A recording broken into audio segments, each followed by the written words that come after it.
Mimesis. Por Omar Cuellar. En el tranquilo pueblo de Brattleboro, Vermont, en el año 1980, vivía Jacob, un hombre de mediana edad cuya existencia parecía transcurrir sin sobresaltos. Era un individuo común, con una rutina predecible. Trabajaba como empleado en una pequeña ferretería local, vivía en una modesta casa de madera en las afueras del pueblo y pasaba sus tardes leyendo el periódico o paseando por los bosques cercanos. A simple vista, su vida era la epítome de la normalidad en una comunidad rural estadounidense. Sin embargo, lo que Jacob no sabía, y lo que nadie en Brattleboro podía siquiera imaginar, era que su realidad no era más que una ilusión, un constructo artificial creado por fuerzas más allá de la comprensión humana. Jacob nunca se había detenido a cuestionar las pequeñas anomalías que salpicaban su día a día. Por ejemplo, a veces encontraba herramientas en la ferretería que no recordaba haber visto antes, objetos con formas extrañas y funciones imposibles de descifrar. En otras ocasiones, mientras caminaba por el bosque, percibía sombras que se movían de manera antinatural entre los árboles, como si el viento las moldeara en figuras que no correspondían a nada terrenal. Sin embargo, él simplemente atribuía estas rarezas a la fatiga o a la imaginación, encogiéndose de hombros y siguiendo adelante con su vida sin mayor reflexión. Lo que Jacob ignoraba era que su cerebro ya no residía en su cuerpo. En algún momento indeterminado, los Mi-Go, entidades de inteligencia superior provenientes de los confines del cosmos, lo habían secuestrado. Estos seres, conocidos por su apariencia insectoide y su tecnología incomprensible, habían extraído su cerebro con una precisión quirúrgica que desafiaba las leyes de la biología humana. Su cuerpo físico, si es que aún existía, había sido descartado o preservado en algún lugar desconocido, mientras que su mente había sido trasladada a un lugar mucho más lejano, el planeta Yugot. Yugot, un mundo oscuro y helado situado en los bordes del sistema solar, era el hogar de los Mi-Go y el centro de sus experimentos cósmicos. Allí, en una cámara de contención hecha de un material translúcido y pulsante, el cerebro de Jacob flotaba en un líquido viscoso que lo mantenía vivo y funcional.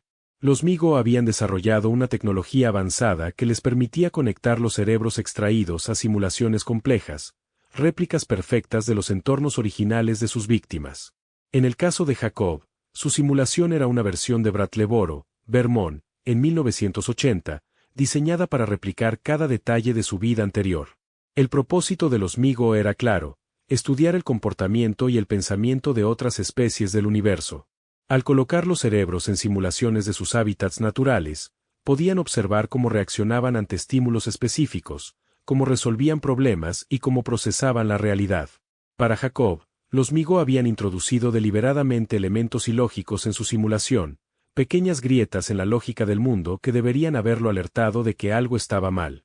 Sin embargo, para su sorpresa, Jacob no mostraba ninguna señal de sospecha o curiosidad ante estas anomalías.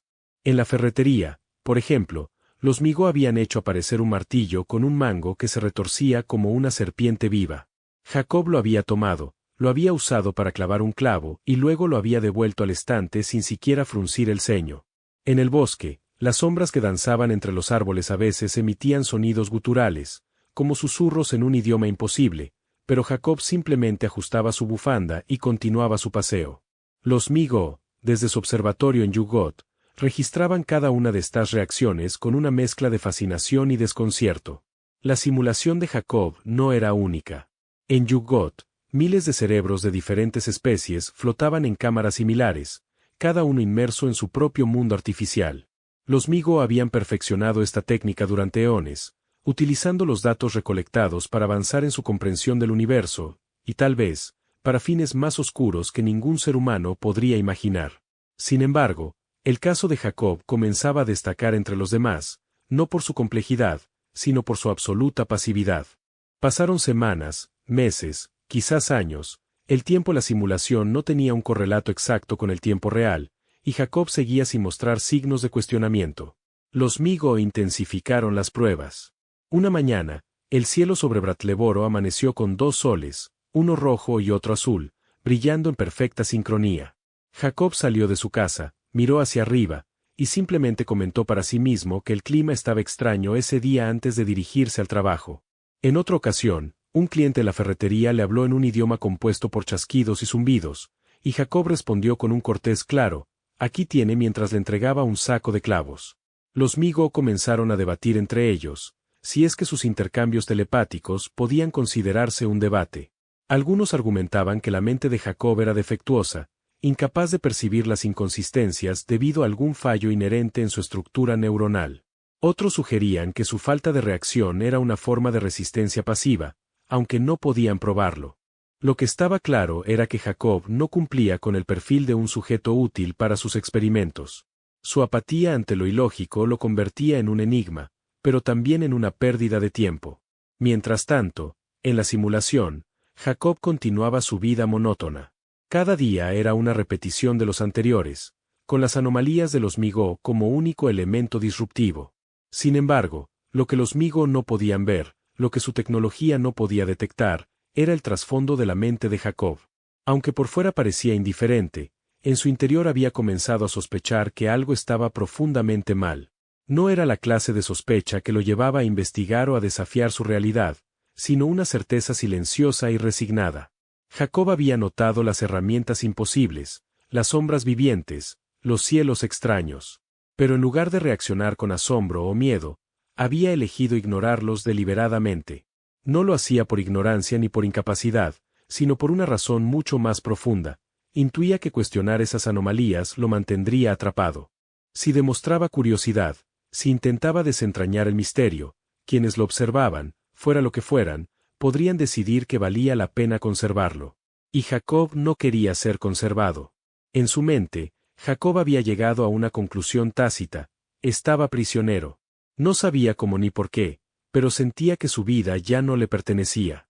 Las rarezas que lo rodeaban eran pruebas, trampas diseñadas para provocar una reacción.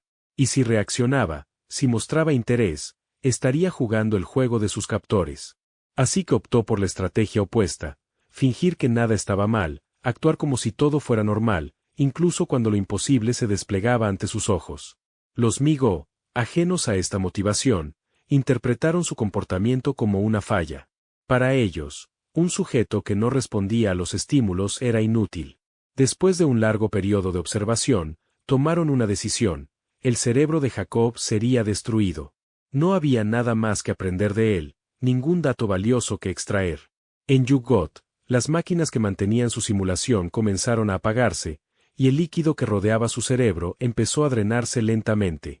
En la simulación, Jacob estaba sentado en el porche de su casa, mirando un atardecer que se desvanecía en tonos imposibles de púrpura y negro. De repente, el mundo a su alrededor comenzó a desmoronarse. Los árboles se disolvieron en polvo, la casa se derrumbó como si estuviera hecha de cenizas, y el cielo se fracturó en pedazos como un espejo roto. Jacob no se movió, simplemente cerró los ojos y esperó, con una leve sonrisa en los labios. En Yugot, los Migo observaron cómo el cerebro de Jacob dejaba de emitir señales. El órgano, ahora seco y sin vida, fue retirado de la cámara y descartado en un depósito de desechos biológicos. Para ellos, el experimento había terminado, y Jacob no era más que otro fracaso en su larga lista de sujetos. No había nada en sus registros que indicara que habían sido manipulados, que su decisión de destruirlo había sido exactamente lo que él quería. Lo que los Migo no comprendieron, lo que su intelecto cósmico no pudo captar, fue la astucia silenciosa de Jacob. Él había entendido, en algún nivel instintivo, que la única forma de escapar de su prisión mental era hacer que sus captores la destruyeran. Cuestionar las anomalías habría prolongado su tormento, habría dado a los Migo una razón para mantenerlo vivo y seguir experimentando. Pero al ignorarlas, al mostrarse inútil, había forzado su mano. Cuando el mundo simulado colapsó, Jacob no sintió miedo ni dolor. En su mente, el desvanecimiento de la realidad era una liberación. No sabía que había más allá, si es que había algo, pero estaba seguro de que era mejor que la jaula en la que había estado atrapado. Su última sensación, antes de que todo se apagara, fue una de triunfo. Había ganado, no por fuerza ni por inteligencia, sino por una paciencia calculada y una voluntad de dejar ir. En Yugot, los Migo continuaron con sus experimentos, ajenos a la victoria de Jacob. Para ellos, él era solo un cerebro más, un punto de datos descartado. Nunca sospecharon que, en su aparente pasividad, Jacob había encontrado una forma de desafiarlos. Su historia, aunque desconocida para el universo, era un testimonio de la resistencia humana, incluso frente a lo incomprensible. Mientras tanto, En Brattleboro, Vermont, el tiempo seguía su curso.